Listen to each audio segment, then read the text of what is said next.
Yo, yo, yo, welcome and welcome, welcome. Creative Finance with JB today. Got my main man Bobby right here with me today. We're gonna have some interesting conversation. Say what's up, man. Hey, how you doing? And stuff. We're gonna have a open conversation today on some things that's probably y'all seeing, and we're gonna get a younger perspective on some things that we see today in our housing market, and what we do for trying to buy homes, how we encourage our generation X and Z and whatever you're gonna put out to on there. But we're gonna discuss some important topics today, which is how do we get our younger generation into the buying market? How do we kind of inspire them to get up to credit and all those type of things so we can kind of have a better outlook on what we're doing here. So I got Bobby here, he's my son, we educate, we talk. He just got a new car, so he's he's credit worthy at least. But Bobby, from your standpoint as a young adult, um, and you going out here to buy a house, what would be the first thing you start thinking? What would be the first thing that come to mind? Credit. Credit is the number one. If I don't have credit, I can't get anything in this world. So, I mean, you taught me that. Yeah. So, mainly, that's the number one thing that you gotta have. Mainly, start with a credit card and mainly try to start with just paying with gas and just try to up the credit. I mean, small things is the best thing for the credit. So, So we know at least they have one thing, that credit is so important to buying a house.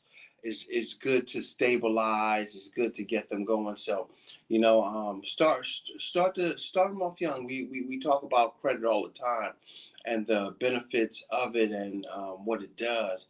But our second thought is that people just think credit's the biggest thing, and this is just an education for what we do here to help our young folks. So he said credit, and then what do you think will come after credit?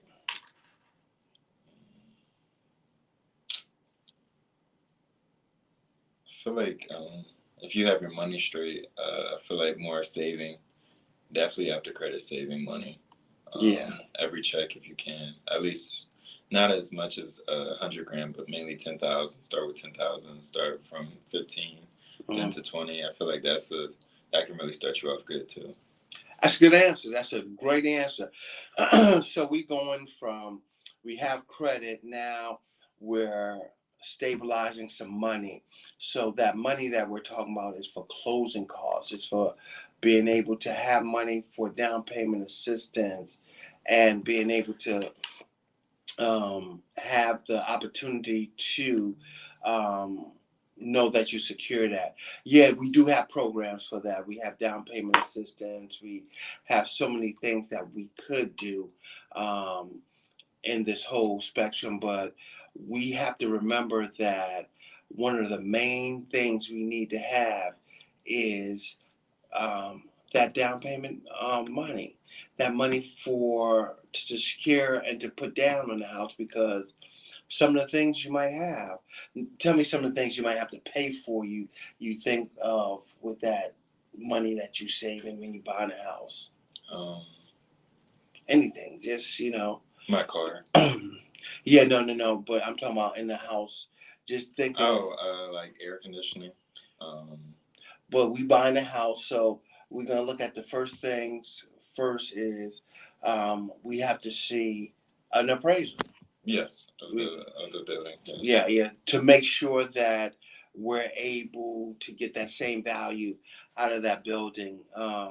To say, like, if something costs $200,000, is that building really worth $200,000? So you're gonna pay for an appraisal there. You're gonna pay for a home inspection for it and stuff. And tell me what you think a home inspection is gonna do when they get there. For it. Looks look at the ins and out of the house. I feel like from the outside to the inside, definitely from I guess the grass to mainly the front door to Mm-hmm. mainly going to the kitchen to the bathrooms. Mm-hmm. Definitely seeing if any pipes are mainly leaking. Mm-hmm. Sheesh. He said pipes leaking. That's important because we need to make sure that we have everything in line um, for that. You can't go in there pipes leaking because that's an FHA guideline that the house is in move-in ready condition. So leaking pipes, any type of water or anything like that is going to be important that it's all secured, it's all taken care of. So that home inspector is going to come in there, and like Bobby was saying, he's going to come and inspect that property. He's going to come and make sure that everything is in tip top condition. Um, Black mold, we can't have black mold. Black mold hinders us, kills us, it damages our lungs and stuff. So that home inspector is going to have that. And your home inspection fee between, and I'm just giving you estimates here, from $500 to $700.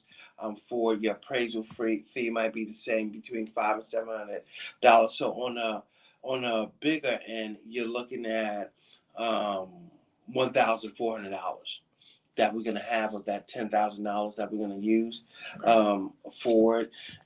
So once that happens, we start to get a understanding what we need. Now we got two of the things out of there that we're going to have to pay for up front. So those are upfront costs, folks. Those not in the closing costs. It might be in your loan estimate, but it's not going to be paid at the table. It's going to be paid prior to getting to the table and stuff like that. So we have those two situations. So we have that for that. Then you have to think about other items about when we get into this house. We get into the nitty gritty of the appraisal came back as $200,000, which we know sometimes is unrealistic right now in this market, because houses are so increasing so much, and then we have that home inspection, but Bobby's gonna have to get his bank statements together, his W-2s for the last 2 years. Is gonna have to get Credit check. you're gonna have to get that credit checked in the process. You also gonna have to make sure that you have your photo ID. Yes. If you're self-employed, tax returns. And in this generation now, as we're talking, we're talking about some self-employed, younger, credential buyers right now that we're going to talk about. And so we said bank statements, W-2s, 30 days pay stubs, photo IDs, and your credit's good. So we know we can move in and start getting that to go forward. And once that happens, we're on a pathway to make sure that not only we're going to find a house, we're going to set you up with a pre-approval. Mm-hmm. A pre-approval. Tell me what you think what a pre-approval is going to do for you. I feel like that tells you how much money I can really get from the loan. That's mainly the same thing as mainly for my car. Mainly they tell me a pre-approval of how much money I can really get, up to 25 to 30,000. So I think I like that the most. Yeah, definitely getting that. Yeah, so now we know that we have it to where we have our pre-approval, and then we're gonna find our realtor. We're gonna find a realtor that best gonna suit our needs. That's the hard part. Yeah. And why you think that's hard? So many out. I mean, it's so many. You gotta find. It's hard because you gotta find the right one.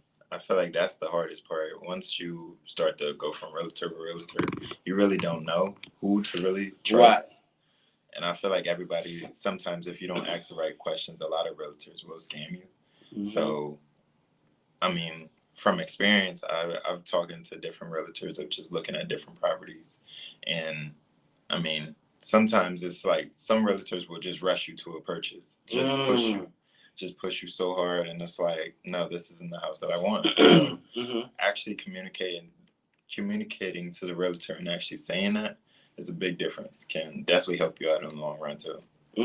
So y'all heard that. Finding the right realtor, finding the one that's going to spend the time to educate you and not mislead you, and to provide you with some awesome feedback. We have some good realtors that have been on our show, and that's on part of this group. Mr. Gary Williams, Mr. Melvin Sharpley. We had Kareem. And I think we had a couple of more that I can't think of off the top of my head, where they come recommended. These guys come recommended. They come sound. They come with the knowledge that you need to keep going and to understand it. So we got that pre-approval now. We finding the best realtor that fits our needs. It's like you got to interview the realtor to me. Yes. So it can make sense to everybody. You interview the realtor, you find out what they're gonna have, and on the journey you go. The realtor might send you stuff via email so you can look at houses, because what we don't want y'all to do is just keep driving around wasting money on gas. Because what happened, you start pulling money from what you're saving. Yes. And stuff and everything, and going from that. We skipped something important, but we're gonna come back to it, and that's the interest rate and stuff. You know, Ford and stuff. That's gonna be important, and we're gonna talk about that. And that's good, Miss Isabel. Finding the realtor that best suits your needs, that's able to provide you with that understanding and feedback, guidance, patience is so important. So we tell everybody, make sure you pick the right person. Make sure that, hey, we got a lot of friends out here that might be realtors, but pick the one that's going to do the best business for you, that's going to make you reach that next goal, because we have to keep in mind that that's so key in understanding. And the realtor has a hard job to do. So sometimes it can be time consuming for them. But guess what? It's got to work out, because guess what? Who's paying for the next 30 years? Definitely asking the right questions can go a long way. So, yeah. Yeah. Asking the right questions, seeking that knowledge and stuff.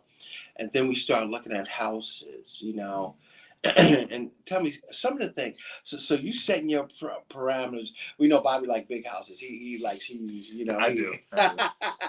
He want 5,000 square feet, all that stuff. But we getting past that. We working on it. But Bobby, some of the things that, just thinking, what would be important to you in finding your house? What are some of the key things that you would like to have? It's a must-have. Land. More of a land. So you want your house on land? Yes, big space. Big space. You want space. What about the inside? How many bedrooms do you need at least? I'm trying to go from 5 to 3. So mainly just go a little smaller. Definitely go to 3. Space, kitchen, island is a big thing to me. I love cooking, so that's the number one thing that I have to have. Walk-in closets for at least 1 bedroom is okay. Is it the master bedroom probably? Yes. Because that's where yes. Right. How many bathrooms do you want? 2. 2 is okay. Do you have to have a basement? Not right now. No. Okay. I don't need it. Need a car garage? Yes. Okay. So car. He needs at least a 1 car garage for that. What about backyard? How big? Do you need a big backyard? No, I mean, I like more outside, so I feel like I can expand it over time. So I don't need it all right now. So definitely over time, I can definitely expand that. I feel like if the house is built on 1 acre, then I think that's perfect. That's a perfect space. That's a lot of space. Yeah. 1 acre costs a pretty penny, nowadays with it. So tell me this, would the option be a townhouse, single family home? Townhouse. Definitely starting off would definitely be the first big decision for me. Definitely then building up to the single home, and then over years, that can go a long ways for me. That's good. That's good to have that. and to make sure that we um, go. Yeah, 1 acre is beautiful to have. Acreage costs money. Yes. Acreage can increase the amount you want to spend as well for it. So you want a decent sized home for it, so where you can entertain and have some room to do some stuff outside as well for it. So all these things right here, we're gonna tell our realtor. Okay. We're gonna let them know. We're gonna give them the pre-approval. We're gonna interview them. We're gonna say, hey, this is what I am. So when you're getting those little influx of houses that they send you via email or whatever, you can go ahead and say, hey, I think I found something I want to see. I want to find something I want to see. So now we're gonna set you up. We got the pre-approval. You got the realtor. You gave them the criteria of what they need. Um, you found a house that you want to go see. You got to set up the time. Yes, to go perfect. See it. Yeah. What I recommend? See more than one at once. Yes. So when you see one, make sure you can have at least three, so you can have some type of way to go in and out and understand that of what you're doing for that. You go visit the house. You like the house now. It seems like your home, perfect home. Yes. What are you gonna tell a realtor? See, me, it's hard. If I like the perfect house, I feel like there's not a perfect house yet. I feel like the same thing as it's not a perfect person. So I feel like there's always something. So definitely having three, definitely looking at all three, and definitely coming to a decision from there. I feel like is a hard decision. I would once I find it and once I feel it inside, I feel like I would tell the realtor, hey, this is it. This is it. I like this one. We're going to, go from there. We're going to place an offer on it. We're going to make sure we have that set and everything's good to go. And we check to make sure everything's working. We're going to write that offer. Yeah. You're going to write that offer. But what's also important, right there, Mr. Bergman, raising a family school is a very important part in the decision-making process to selecting a home. So you got to think about that too. School, how far to school, how far to daycare, how far is it good schools in the neighborhood? Is it safe?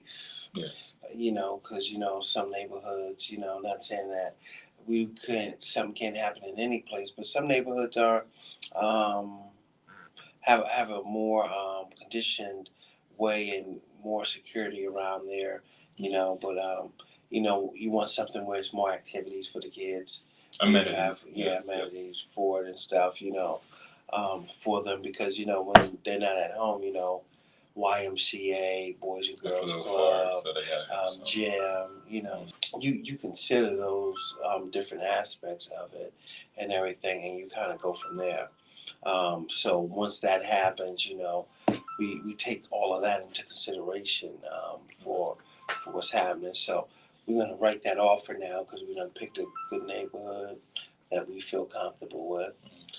We done pick the area that we feel that's going to be conducive to our work and our entertainment, and even considering church. Yes. Make sure I'm not too far away because you know what happens when we far away. We're like, we'll go online. Yeah. We're not gonna go and go to speak because we're too far away. We're just gonna go online and we're gonna do that. But that they write that offer, they get all those things done, and now we're waiting on that seller to see if they really like it. They like that offer. We gave them the asking price, which sometimes I don't cut it in this market today. That asking price can sometimes be a hindrance to what we're doing. Especially townhouses right now go for almost up to 5 to almost 4. Yeah. It depends where you're at. Yeah. It depends where you're at. So you're looking now for that, and once you get that and go from there, we're able to just say, hey, we're hoping that the seller likes our offer, because we offered them the price.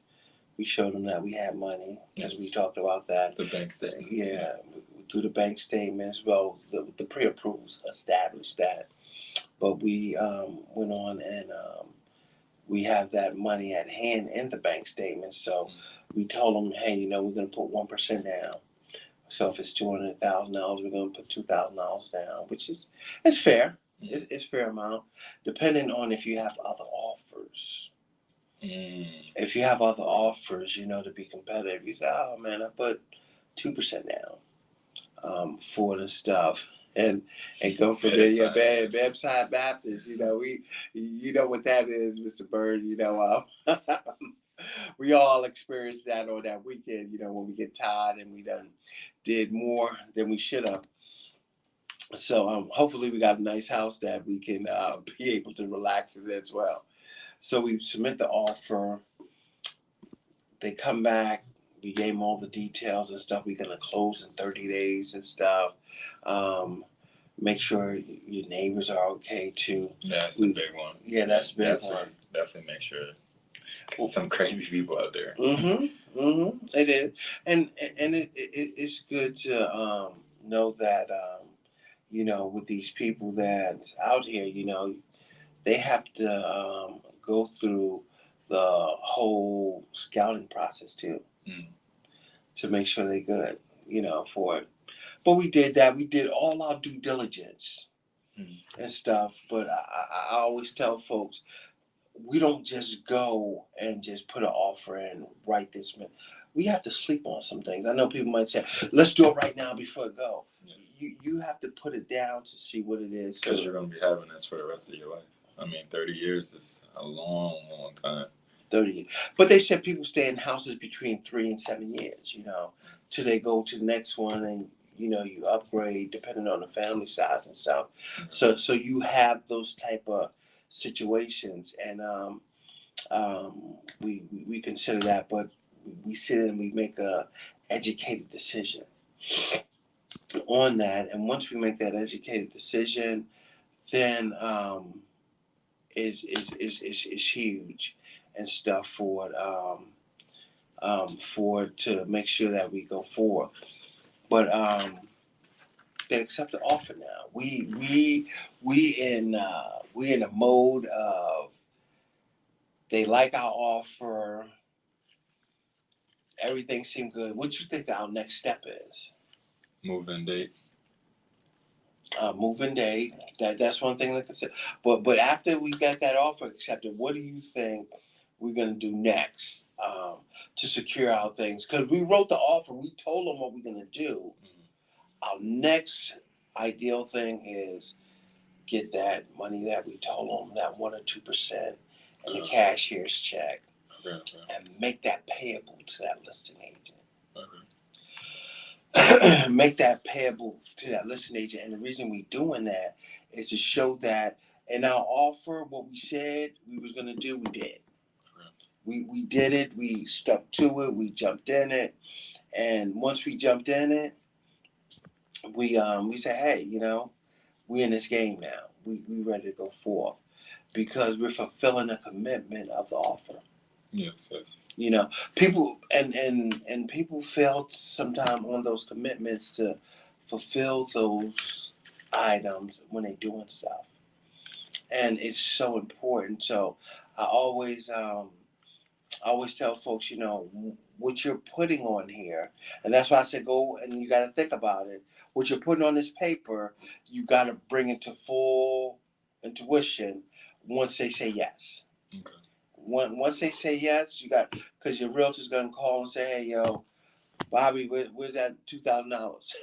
You go to the bank, you get a cashier's check, make it payable to whoever they tell you to. Usually it's the listing agent, brokerage, or the settlement attorney, or somebody to that effect. Okay. You make that, and now we on a journey, because we talked about home inspection and the appraisal. So now, offer accepted. We're moving forward. Everything's going, and go from there. In-game scenario, closing costs. What's your thoughts on that? Closing costs is so important. How do we do closing costs? From putting on my loan officer hat right now, I tell people if the house is, and this is just an estimate, if the house is in Delaware, regardless where you go, I would say 10% of whatever you're purchasing as a great estimate. It's 10%. So you know you have enough money in hand for what you're doing. Are you going to get some exemptions? Are you going to get some tax credits or transfer tax, home first home buyer credit? Absolutely. Yeah. You're going to have those. But guess what? You have to make sure that all that stuff right there is in your mind. But having the money situated so you can close is the biggest problem we have sometimes, because people don't prepare. They don't prepare to have that money at closing. And they thought, oh, I'm going to get a break and stuff. Still leave that money sitting there. Still leave that money sitting there. And I'm talking now generation X, Y, Z, elemental P, everybody. Make sure we have that money sitting there waiting so we can go through for it and stuff. So we can go through the process, because after we done gave them the down payment assistance, not the down payment assistance, but the deposit, excuse me, the 2,000. Next, we got to pay that home appraiser, the one that's coming to appraise a home, and the home inspector. Okay, yes. So we got to have money for that, and they're going to want that money once they finish doing it and give you that long report to let you know what's really going on with that house, what's happening in that house. Why is that house going to be the perfect home for you? Um, and that part is so important. People overlook that stuff. Why do you think people overlook that? Because they don't tell you. That's not really. Well, in my mindset right now, if you didn't say it, then I wasn't really going to be worried about it. But I feel like a lot of people definitely don't really worry about it at that time. When I just got the house, they overlook that stuff. Yeah. They like, I don't care about that. I can fix that later, right? Yeah. That home inspector is setting you up to let you know what's happening here. They letting you know that, hey, this might be a problem for you down the road. So make sure you address this. Make sure that you let them know, hey, this is what I'm telling the seller's wrong. Mm-hmm. And you're going to have that conversation with your realtor. Mm-hmm. You're going to have that conversation with your realtor. You're going to start telling your realtor, hey, I read this home inspection report. I took it and let some other people look at it with me to get their thoughts on it. I think this is important. Okay. Because what we don't want to happen is you go in there and have something that need to be fixed. Yeah, and guess what happened? That's more money out of my pocket. That's more money. And guess what? You're gonna get that fixed, and your mortgage is due. So you debating, and then then you got the car note over here, and then you starting to put all these things in a circle. Yes. And it's important, you can't jeopardize the safety of your family when you're making these decisions. And that's for all our young folks out there, couples and everything. Look at the safety of your family. Beautiful home, beautiful opportunity, but it's so important that you know that everything in that house is going to be working. Making sure your washer and dryer, all the vents and stuff is working, your air conditioning unit, electric, your crawl space, the basement's no flooding, all the insulation in there. Those are the major sinks running, hot water, toilets flushing, toilets in good working condition. Because we can have toilets in bad condition. Yeah. For them. I remember we lived at the house on Liberty Road, and man, our water bill was tremendously high. And I was like, man, what is going on? My toilet was running continuously.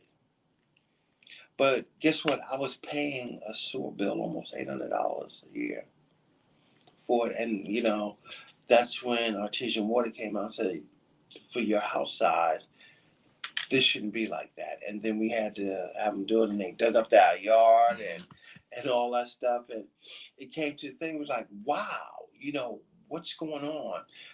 What has happened here, but those little things you have to pay attention to. And that home inspector, that's why he's so important. Okay. People will tell, oh, only, you don't need it. You need it for your own safety and security and comfort level for it. So we have to remember that. Get those inspections that you need to be done, and even if it's for informational purposes only, um, that could be important as well. So we getting a home inspection done. We submitting all your paperwork now to underwriting for the bank, because now we have a contract, we have an offer.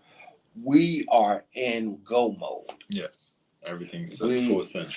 we are in go mode. Tell me some things you in the process now. So tell me some things you ain't gonna buy out there during this process. I mean,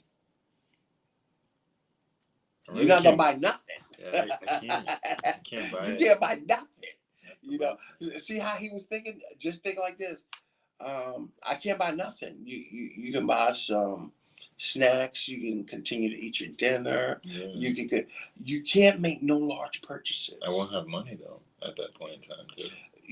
You're right, because all the money you saving, you still working and stuff. You still managing your job, but you're not taking money out of here to do stuff that looks so nice. I see people say, "Oh man, that's a nice living room set."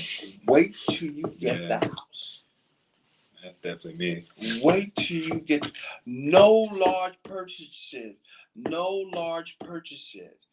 Anything large, $100, $200, no large purchase. Weed whacker, I know it's on sale and stuff, but you tell no lawnmower. Wait till you get the house. Wow. Okay. Wait till you get the house. Don't go buy anything for that house. It's not your house yet. Think of it like that. That's very true. So you have to ask people one question. You're in an apartment now. You're about to buy a house. You buying a lawnmower? No.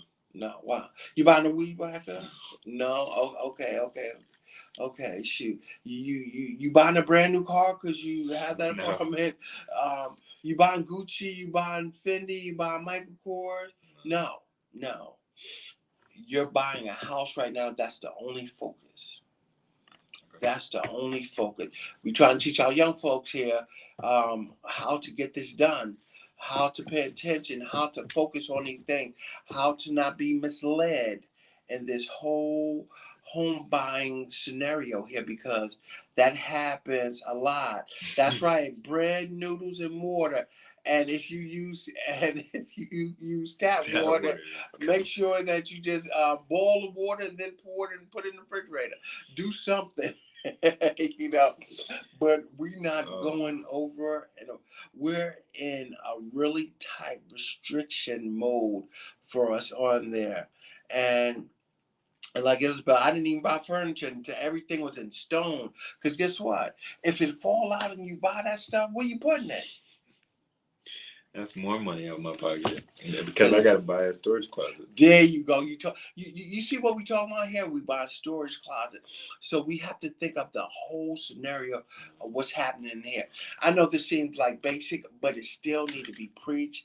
We still need to have this conversation about this home buying scenario and all that stuff. So we going back now. We going through the process. Home inspection done.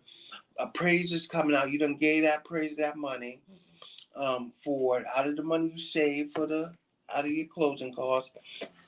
Go get the appraisal. He's coming to do the appraisal, and appraisal comes back good. We in great shape now. We in great shape. Appraisal. The house is at value.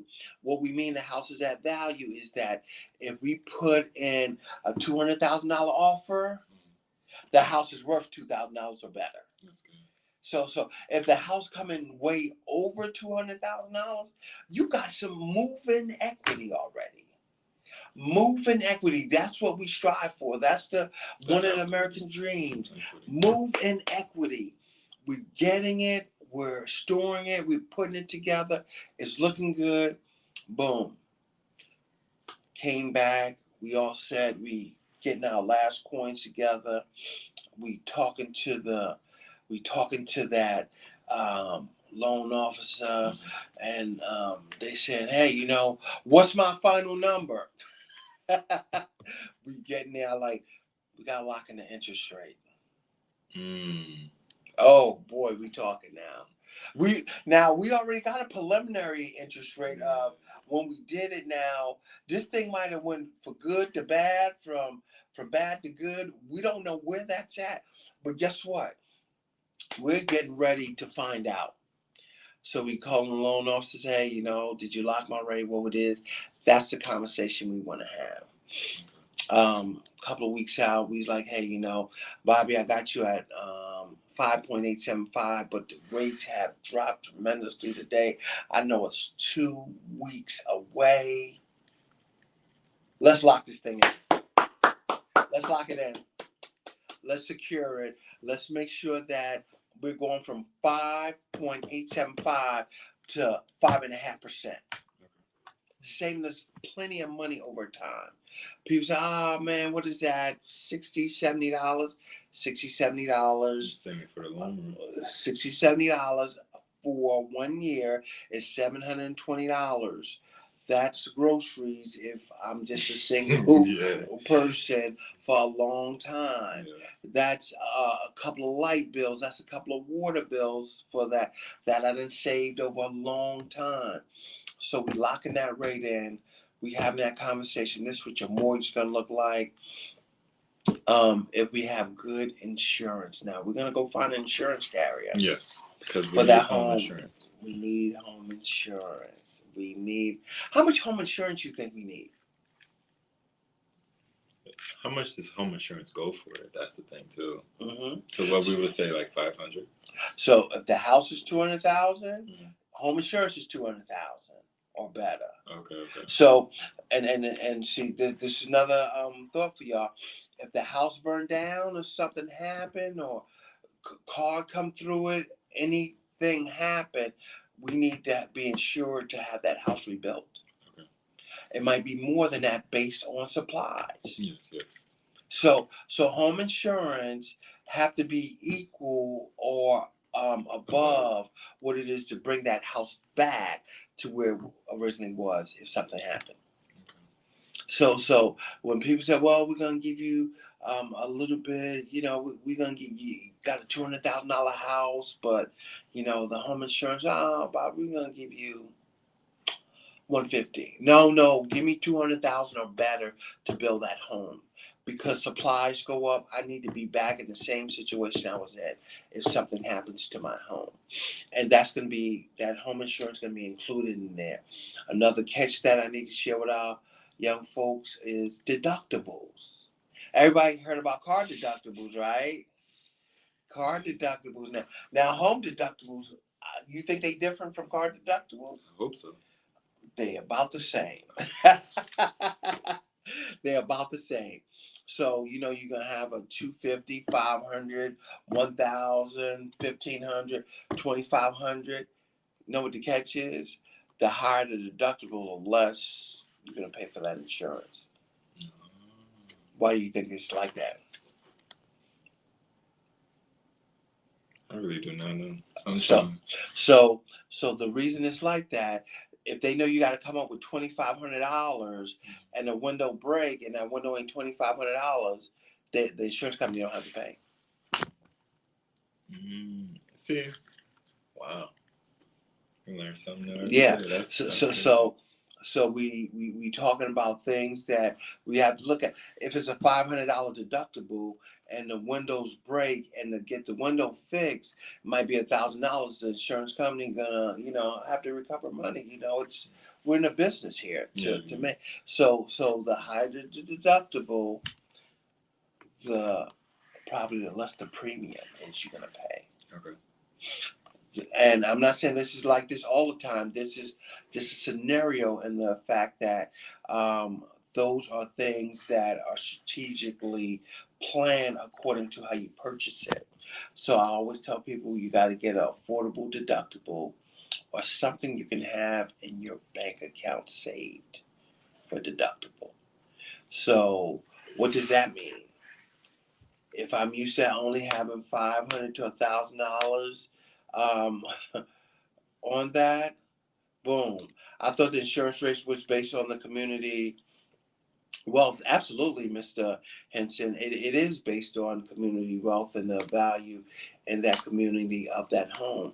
So we're talking about how we are able to have that stuff as affordable for us as possible, and why we want it affordable. Why do we want this to make sure that we're able to pay that bill? Because if somebody run a car through our house and we need to have that $500 because the insurance is going to pay everything except that $500. You know, for the, don't get me wrong. Our kids look for the hookup. You may need a little more insurance depending on where you're living. If you're living in a tornado alley or any area susceptible to flooding, you'll need extra to provide for the house until it's safe to return to rebuild it. That is so true, Mr. Bird. So you have to be very cautious of the house you pick in the area, like Mr. Bird's talking about. The flood insurance. Always talk about flood insurance. Flood insurance can break a deal. Flood insurance can damage something. We see this stuff happening down in Louisiana, Florida, Mississippi, Texas, of all these storms and stuff. The insurance is very expensive because of those areas, and you have to have extra coverage. So that flood insurance is probably going to be higher than your regular property insurance. So folks always ask that. That's a question to ask your realtor. Am I in a flood zone? Am I able to buy this house and afford the insurance with this house? All those things have to be, you have to get quotes. You have to price that stuff out. So you're doing all this stuff to prepare yourself to be in this market to do that. And it's so important. Please ask those questions. Please look at the seller's disclosures also when you're placing these offers on this home, because that'll tell you some things that didn't happen at the home. Remember when Mr. Melvin Sarpley was talking about the seller's disclosures, how important that is for us to read it before you write the offer. That's why we said we need to sleep on it. Not rush to a decision. Because guess what? Once we start rushing, something gets overlooked. When it gets overlooked, then we start getting in this uncomfortable position of now I'm stuck with this. I don't want to lose a deposit because I didn't read and understand what I was getting into. We're making an honest commitment here, folks. We get into the nitty gritty of understanding this home buying situations and circumstances to go through this process, and it is, you have to know, you have to be able to ask those informed questions for that. That's why I just want to share this with y'all right now. Please give me a call with any questions you might have. 302-312-9860, or you can email me at johnny@ycmortgagelender.com. And we want to answer those questions. We want to talk you through the whole parameters of what's going on here in this home. So we almost at the end of the road here for this purchase here. We got our money saved up. We done got our quote on our insurance. We understand if we need flood insurance with the home insurance and all that stuff, what our premium's going to be. We all locked in. We getting ready to settle and waiting on the underwriter to come back with any conditions that they might have after we submitted our paperwork. The most uneasy situation you can be in is not knowing where you're at in that underwriting. So you'll get a conditional approval. Mm-hmm. Conditional approval means that we're going to approve it based on these conditions that I'm giving you. Okay. based on these conditions that I'm giving you. Folks, I want to tell you something. Please don't transfer jobs in the middle of a transaction. Please make sure that we are still fully employed. We not on FMLA, we not on leave of absence, we not on medical leave. Those things hinder our closing because guess what we're gonna have to do? Verification of employment. What do you think they do there, Bobby, on a verification of employment? Proof that you got the job. Proof that you even have a job. Proof that you're still working. Yeah, that's a big one. Because a lot of people actually quit. A lot of people get fired, and then it's like another issue. It's definitely coming. Another issue. What issue you think we'll have with that? Because if you're not employed, I mean, money-wise, I mean, time on the job, yeah.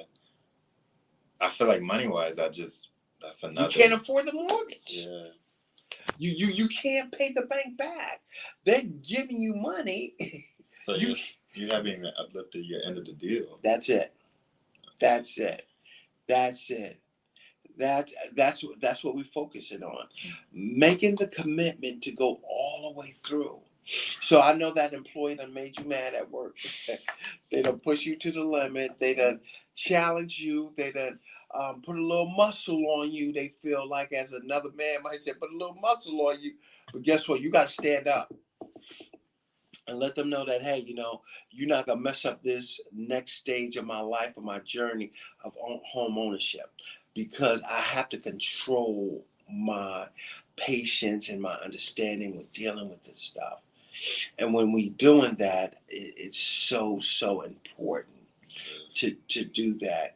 It just got to be at the top of the one of the items you must keep in the mind for it and stuff, and go from there. So we know we're gonna have that verification of employment. We verified Bobby's still working. He's full-time employee. He might have got a raise, which is great, but it don't affect us. It's only improving our circumstances. He also got, he got the raise, as we said. Then after that, he still got the money he's been saving a little more, because he probably got 2 more paychecks before we close that he really been saving. So now we going, and the lender come and send you an email, text, or call you, say, hey, Bobby, thank you so much, but you are clear to close. Clear to close means that we done cleared all of the conditions. We done met the needs of the bank of what their requirements is for the loan. Now we're ready to go to closing. And clap it up, yeah. Clap it up. We're ready to go to closing.